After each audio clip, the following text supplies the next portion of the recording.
এই ফেলু, তুইও তো ইদানিং পড়াটরা করিস না, তোর ব্যাপারটা কি রে?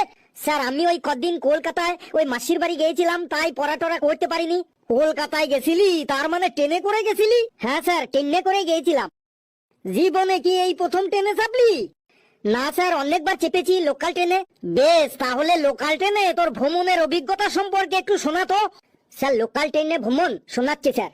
স্যার প্রথমেই স্টেশনে গিয়ে টিকিটের লাইনে গিয়ে দাঁড়াতে হয়। প্রত্যেক স্টেশনে টিকিটের লাইনে এমন একজন লোক থাকবেই যিনি লাইন না দিয়ে লাইন টপকে কাউন্টারের সামনে চলে আসবে টিকিট কাটার জন্য। আর তখনই পেছনে সবাই রেগে গিয়ে চিৎকার করে বলে, ও দাদা আপনি লাইন না দিয়ে আগে যাচ্ছেন কেন, লাইন দিন তারপরে টিকিট কাটবেন। এই নিয়ে একটু ঝামেলা হবেই হবে। তারপর টিকিট কেটে যখন প্ল্যাটফর্মে গিয়ে ফ্যান পাকার নিচে বসতে যাবেন, তখনই দেখবেন প্রত্যেক ফ্যান পাকার নিচে কেউ না কেউ বসে আছে। ফ্যানের নিচে বসার কোনো জায়গাই পাবেন না। তারপর দেখবেন কিছু লোক আছে যারা বারবার লাইনে গিয়ে উকি মারবে যে ট্রেন আসছে কিনা, অথচ ট্রেনের কোনো খবরই হয়নি। তারপর যখন লোকাল ট্রেন আসবে তখন দেখবেন ট্রেনের যে বগিগুলো আপনাকে পেরিয়ে যাচ্ছে সেই বগিগুলোই খালি আছে, কিন্তু আপনার সামনে যে বগিটা দাঁড়াবে সেই বগিটা দেখবেন লোকে একদম গাদাগাদি ভর্তি। তারপর দেখবেন ট্রেনের দরজাটায় লোক ওঠার জন্য এত হুড়োহুড়ি করবে যে যারা ট্রেন থেকে নামবে তাদের নামতেই দেওয়া হয় না। এই নিয়ে ওঠার প্যাসেঞ্জার আর নামার প্যাসেঞ্জারদের মধ্যে খানিক ঝগড়া হয়, অল্প গালাগালি হয়। তারপর কোন রকম যখন ট্রেনে উঠেই সবাই ইনকোয়ারি করতে শুরু করে। ট্রেনে উঠে আবার ইনকোয়ারি? কিসের ইনকোয়ারি? ওই যে কে কোথায় নামবে এবং তার সিটটা বুকিং করে রাখার জন্য ইনকোয়ারি। অনেক সময় ট্রেনে এমন ভিড় হয়, এমন গাদাগাদি হয় যে যারা একটু লম্বায় খাট্য থাকে তাদের মুখের কাছে যদি কোনো বগল চলে আসে তাহলে বগলের গন্ধ শুকতে শুকতে গন্তব্যস্থলে যেতে হয়। সি সি সি, কি সব বলছিস এসব? হ্যাঁ স্যার, তারপরে মজা লাগে ওই হকারদের দেখে।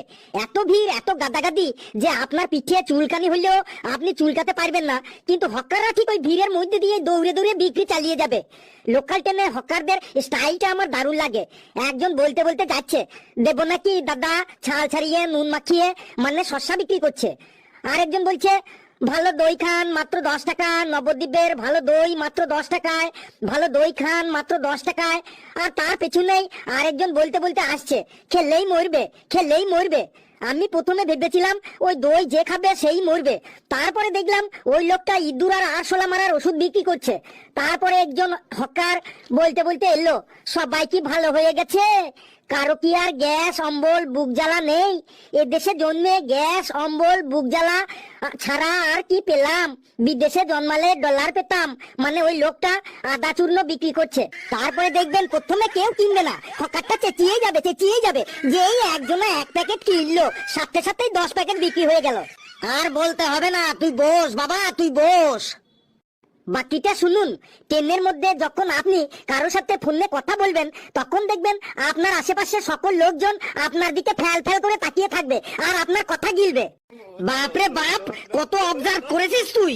তারপরে দেখবেন আপনি যদি ট্রেনের মধ্যে কোনো পেপার কিনে পড়তে থাকেন তখন আপনার পাশের লোকটা আপনার কাছে পেপারের মাঝে পাতাটা চাইবেই চাইবে।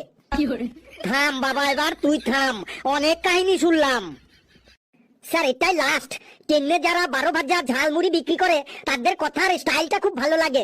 কত সুন্দর করে ছড়া করে বলে, চাল ভাজা, ডাল ভাজা, কলাই ভাজা, মটর ভাজা, ছোলা ভাজা, বাদাম ভাজা, কুসুম ফুলের বীজ ভাজা, খেতে ভারী মজা মজা। দেবো নাকি দাদা? বেশ বেশ, তুই থাম বাবা, আর বলতে হবে না। তোরা সবাই বস, আমি আসি। বাবা রে, লোকাল ট্রেনের কাহিনী।